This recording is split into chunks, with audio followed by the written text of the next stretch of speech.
Hello students, हमारा next chapter है gravitation. Chapter number 10 NCERT class 9th। Gravitation पढ़ने से पहले आप इससे पहले वाला वीडियो रिवाइज कीजिए जिसमें हमने फोर्स और न्यूटन के लॉज के बारे में डिस्क्राइब किया है। न्यूटन का फर्स्ट लॉ यह कहता है कि कोई भी ऑब्जेक्ट अगर रेस्ट पे है तो वो रेस्ट पे रहेगी और मोशन में है तो वो मोशन में रहेगी। यहीं से इस चैप्टर की शुरुआत होती है। सबसे पहले एक चीज बताई गई है इसमें, सेंट्रीपिटल फोर्स। हमने इसी से पहले वाले वीडियो में इनर्शिया के बारे में पढ़ा है और इनर्शिया हमने 3 तरीके का पढ़ा था। सबसे पहले रेस्ट, फिर मोशन और फिर direction. Centripetal force laws follow करता है इनर्शिया ऑफ डायरेक्शन के। सेंट्रीपिटल फोर्स होता क्या है? मान लो हम क्या करते हैं, इस पोजीशन पे खड़े होके और एक स्ट्रिंग से कोई वेट हम बांध लेते हैं और हम क्या करवाते हैं, उसको मूव करवाते हैं तो वो क्या करना शुरू कर देता है, अराउंड ए सर्कल में घूमना शुरू कर देता है। यानी सेंट्रीपिटल फोर्स क्या हुआ आपका, the force applied in a circular path with it origin is centripetal force. Next आपके पास बात आती है, भाई ग्रेविटेशन होता क्या है। अभी तक आपने एक चीज पढ़ रखी है कि जो भी चीज हम ऊपर की तरफ फेंकते हैं वो दोबारा कहां आ जाती है, अर्थ सरफेस पे आ जाती है। अभी तक यही पढ़ा है मेरे ख्याल में कि इसी को हम ग्रेविटेशन बोलते हैं, लेकिन इसकी डेफिनेशन कुछ अलग है।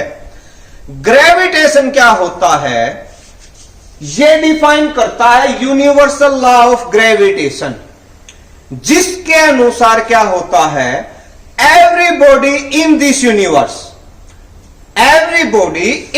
Universe attract another body with a particular force and that force is known as gravitational force. अब हम उसमें यह देखेंगे कि वो ग्रेविटेशनल फोर्स आता कहां से है और वो किन किन चीजों पे डिपेंड करता है, यही बताता हमारा यूनिवर्सल लॉ ऑफ ग्रेविटेशन। मान लो 2 ऑब्जेक्ट मान लेते हैं, हमने डेफिनेशन में ये पढ़ा है कि every object in this world, एक ऑब्जेक्ट ए मान लिया हमने, दूसरा ऑब्जेक्ट हमने बी मान लिया, एक का मास हमने m1 मान लिया, दूसरे का हमने क्या मान लिया है, m2 मास मान लिया है। भाई मान लेते हैं इन दोनों के सेंटर के बीच का डिस्टेंस है वो r से डिनोट कर देते हैं। अब जो ग्रेविटेशनल फोर्स है ना, वो डायरेक्टली प्रोपोर्शनल होता है किसके, इन दोनों के मास के प्रोडक्ट के। मास और वेट की बात अभी नेक्स्ट टॉपिक में हम करेंगे। फोर्स यानी gravitational force directly proportional to किसके होता है, m1 टू m2 के, और यही फोर्स इनवर्सली प्रोपोर्शनल होता है square of the distances between them. और हमने यहां डिस्टेंस क्या ले रखा है, r स्क्वायर, यानी f directly proportional to m1 m2 and inversely proportional to r square. इन दोनों को आप इकट्ठा करके देखिए क्या वैल्यू आते हैं हमारे पास, f directly proportional to m1 m2 upon में r स्क्वायर। अभी तक जितना कुछ हमने पढ़ा है, एक चीज जरूर पढ़ी है, ये निशान जहां भी आता है इसको हमें क्या करना पड़ता है, हटाना पड़ता है। और इसको हटाने का तरीका क्या था, सबसे पहले इक्वल का निशान लगाएंगे और हम क्या करेंगे, एक कांस्टेंट लेंगे। यहां पे कांस्टेंट लेते हैं हम g, m1 m2 अपॉन में r स्क्वायर, यानी हमारे पास फोर्स किसके बराबर हो गया, g m1 m2 अपॉन में r स्क्वायर, और इस g का नाम है ग्रेविटेशनल कांस्टेंट। इसको हम क्या बोलते हैं, ग्रेविटेशनल कांस्टेंट बोलते हैं। और इस g की वैल्यू होती है 6.673 इंटू 10⁻⁻11। इसके आगे जो यूनिट आएगी उसको हम एक बार डिराइव करके देखेंगे, वो क्या आएगी। अभी तक सिर्फ आपने वैल्यू पता की है, इसके आगे क्या आएगा वो हम इस इक्वेशन से निकाल के देखेंगे। कैसे देखेंगे, मान लो इस आर स्क्वायर को हम इधर ले आए, एफ आर स्क्वायर किसके बराबर हो गया, जी m1 m2 के।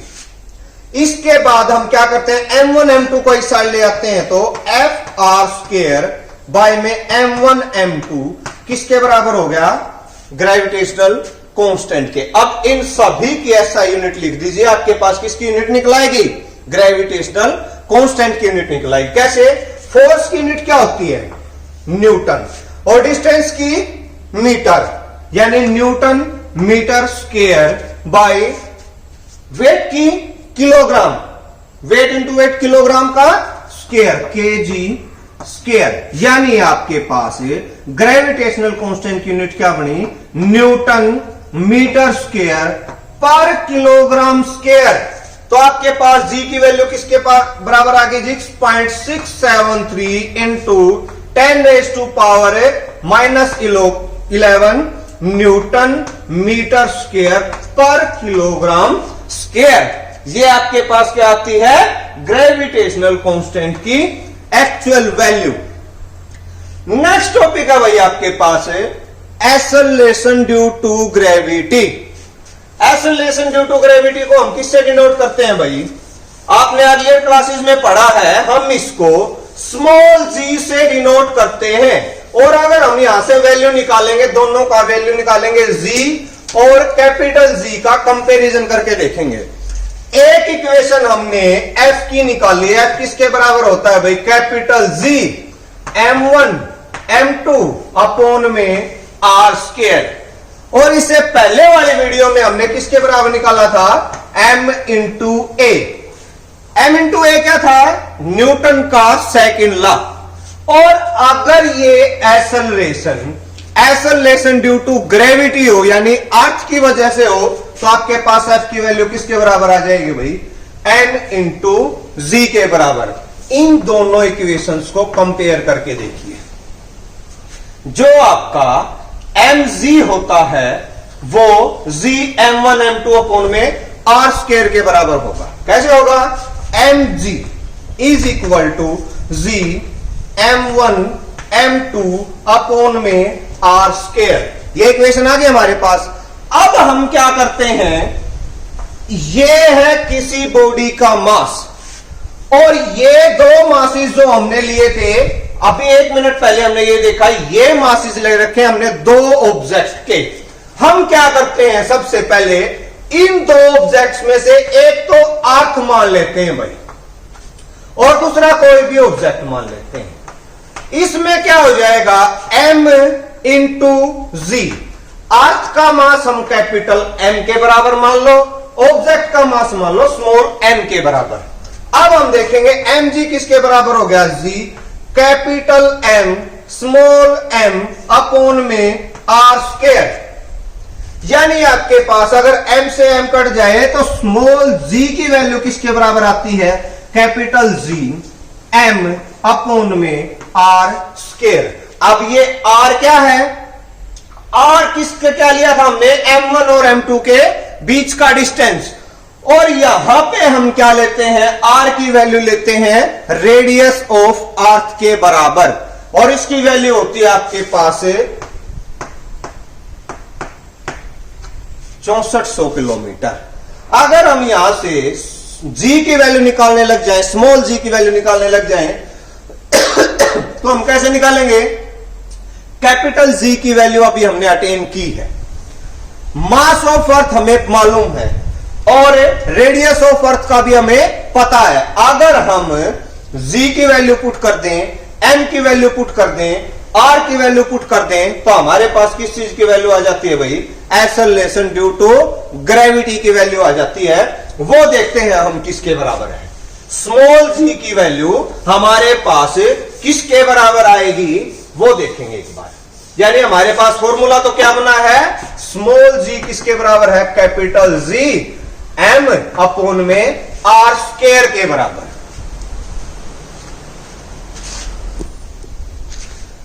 स्मॉल जी की वैल्यू निकालेंगे भाई। ग्रेविटेशनल की वैल्यू किसके बराबर निकाली थी आपने? 6.673 इंटू मास ऑफ अर्थ, याद रख लेना 6 इंटू 10⁻24 होता है। और रेडियस ऑफ अर्थ किसके बराबर था? 6400 किलोमीटर के बराबर। अगर हम उसको मीटर में कन्वर्ट करते हैं तो 6.4 इंटू 10⁻6 के बराबर बनेगा लगभग। हम 6.673 को कई बुक्स में 6.7 भी लिख रखा, आपको पजल नहीं होना है। जब हम इसको सोल्व करते हैं तो हमारे पास वैल्यू आती है 9.8 और इसकी यूनिट हम बनाने की कोशिश करेंगे, वो यूनिट आप यहां से पता करेंगे।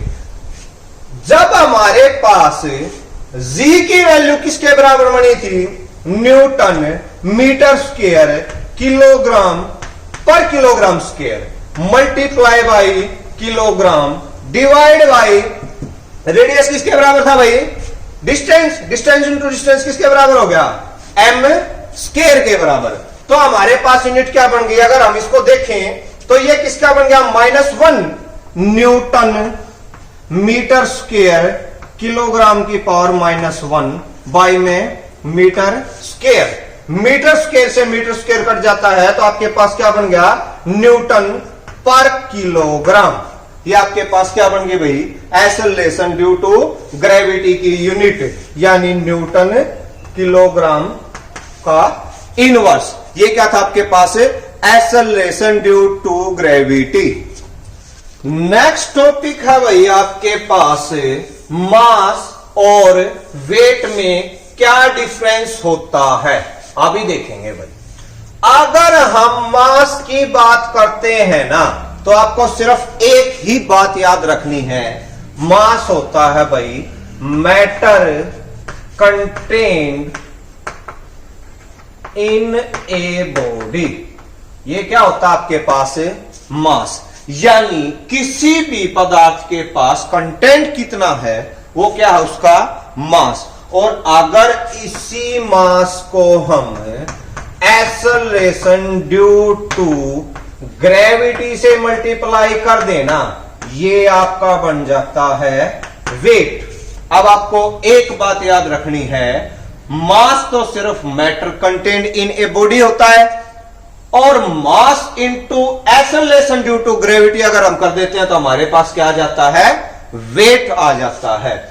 अब ये जो एक्सेलरेशन ड्यू टू ग्रेविटी है, ये क्या हो सकती है? चेंज हो सकती है, जिसकी वजह से वेट जो है वो चेंज हो सकता है, बट मास जो होता है वो चेंज नहीं हो सकता। एग्जांपल लेके देखते हैं। आपके सिलेबस में एग्जांपल ले रखा है मास और वेट ऑन द मून। अगर हम मून पे चले जाते हैं तो वो मास किसी भी बॉडी का चेंज नहीं होगा। अब acceleration due to gravity of moon जो है वो 1/6 of acceleration due to gravity on earth के बराबर है। यानी मून पे जब जाएंगे हम तो हमारा वेट हमारे अर्थ के वेट पे, जो हमारा वेट अर्थ पे है उसका 1/6 रह जाएगा, लेकिन उसका मास जो है वो चेंज नहीं होगा।